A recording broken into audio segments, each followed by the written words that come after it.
Assalamualaikum warahmatullahi wabarakatuh. Perkenalkan, saya Muhammad Aulia Rahman, peserta Latsar CPNS tahun 2021 BKPSDM Hulu Sungai Selatan, Angkatan 2, Golongan 2, Kelompok 3. Dalam kesempatan kali ini, saya akan membahas tugas agenda 3 tentang manajemen ASN dengan menggunakan Mind Maps.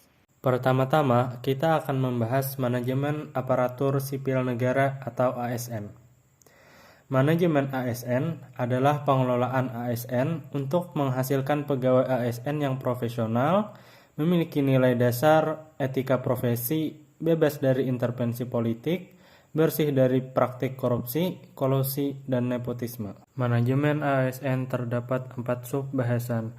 Yang pertama yaitu kedudukan, peran, hak dan kewajiban, dan kode etik ASN. Kedudukan ASN. Pegawai ASN terbagi menjadi dua, yaitu pegawai negeri sipil (PNS) dan pegawai pemerintah dengan perjanjian kerja (P3K). Pegawai ASN berkedudukan sebagai unsur aparatur negara yang menjalankan kebijakan yang telah ditetapkan oleh pimpinan instansi pemerintah, serta harus bebas dari pengaruh dan intervensi semua golongan dan partai politik. Selanjutnya, peran ASN. Peran ASN sebagai perencana, pelaksana, dan pengawas penyelenggaraan tugas umum pemerintahan dan pembangunan nasional melalui pelaksanaan kebijakan dan pelayanan publik yang profesional. Selanjutnya, hak dan kewajiban. Dalam penyelenggaraan kebijakan dan manajemen ASN, dikenal adanya asas proporsionalitas yang mengutamakan keseimbangan antara hak dan kewajiban pegawai ASN. Selanjutnya, kode etik ASN.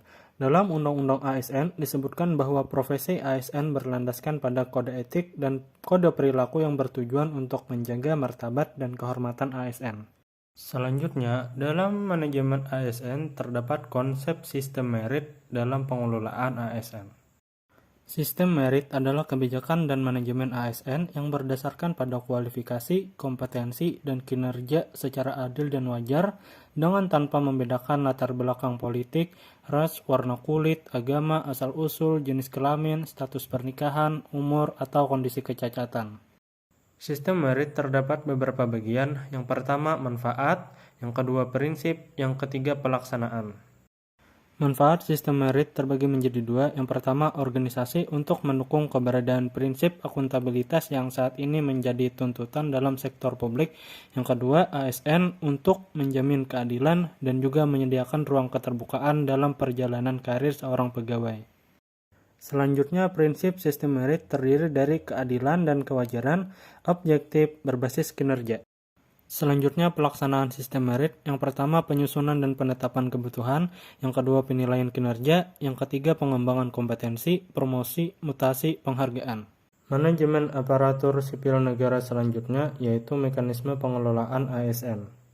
Pengelolaan ASN terdiri dari manajemen ASN, yaitu penyusunan dan penetapan kebutuhan, pengadaan, pangkat dan jabatan, pengembangan karir, pola karir, promosi, mutasi, penilaian kinerja, penggajian dan tunjangan, penghargaan, disiplin, pemberhentian, jaminan pensiun dan hari tua, perlindungan.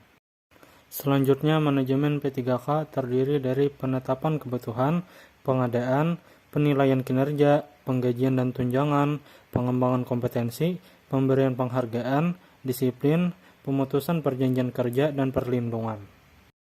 Selanjutnya, pengelolaan jabatan pimpinan tinggi atau JPT. Terdiri dari pengisian JPT di instansi pusat, pengisian JPT di instansi daerah, penggantian pejabat pimpinan tinggi, pengawasan dalam proses pengisian JPT, pegawai ASN yang menjadi pejabat. Selanjutnya, organisasi ASN, yaitu Korps Pegawai Republik Indonesia atau yang disingkat Korpri.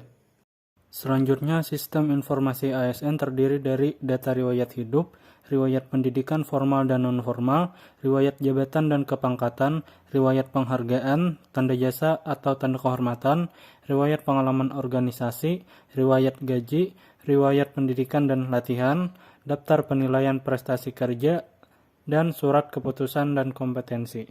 Selanjutnya, contoh penerapan manajemen ASN di tempat kerja sebagai perawat. Yaitu yang pertama, membuat penilaian kinerja setiap bulan. Yang kedua, membuat absen pegawai ketika datang dan pulang. Dan yang ketiga, mengikuti pelatihan dalam bidang keperawatan untuk pengembangan karir. Demikian penjelasan dari saya, kurang lebihnya mohon dimaafkan dan saya akhiri dengan mengucapkan wassalamualaikum warahmatullahi wabarakatuh.